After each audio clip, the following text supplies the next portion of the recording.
Ədədin mərtəbələrinə ayrılması ilə bağlı belə bir maraqlı suala baxaq. 3 rəqəmli ədədlə həmin ədədin rəqəmlərinin tərsinə yazılmasından əmələ gələn ədədin cəmi 1070-dir.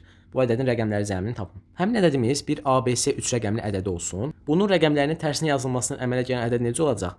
Əksinə tərsinə yazırıq. CBA formasında olacaq, düzdürmü? Bərabər 1070. İndi bunu mərtəbələrinə ayıraq. Bu şəkildə ayrılır. 100A üstəgəl 10B üstəgəl C. Digəri də 100C üstəgəl 10B üstəgəl A şəklində. Bərabər 1070. İndi 100A ilə A-nın cəmi 101A, 10B ilə 10B-nin cəmi 20B, C ilə 100C-nin cəmi də 101C-dir.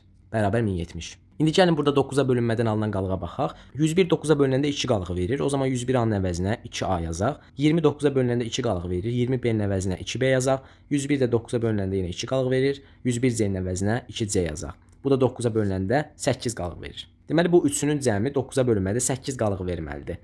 Yəni 2 vurulsun A üstəgəl B üstəgəl C mod 9-da 8 verməlidir. Müqayisəlidir 8 mod 9. Yəni bu o deməkdir ki, 2 vurulsun A üstəgəl B üstəgəl C-dən 8 çıxartsaq, bu 9-a tam bölünər. İndi 2-ni mötərizə xaricinə çıxarsaq, A üstəgəl B üstəgəl C çıxılsın 4, 9-a tam bölünməlidir.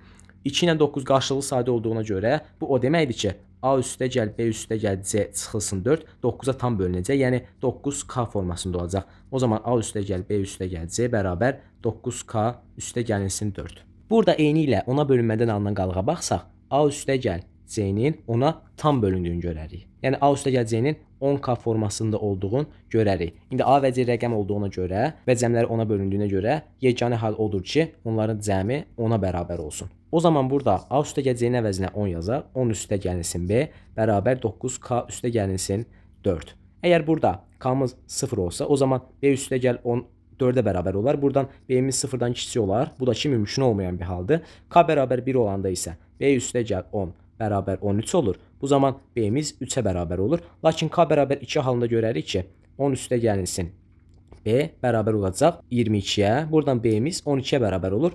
Amma B-miz rəqəm olduğuna görə 12-yə bərabər ola bilməz. Yəni yeganə hal odur ki, B-miz 3 olsun, A və C-nin cəmi də 10-a bərabər olsun. O zaman buradan A üstəgəl B üstəgəl C cəmimiz 3 üstəgəl 10, yəni 13-ə bərabər olar. Doğru cavabımız B variantı.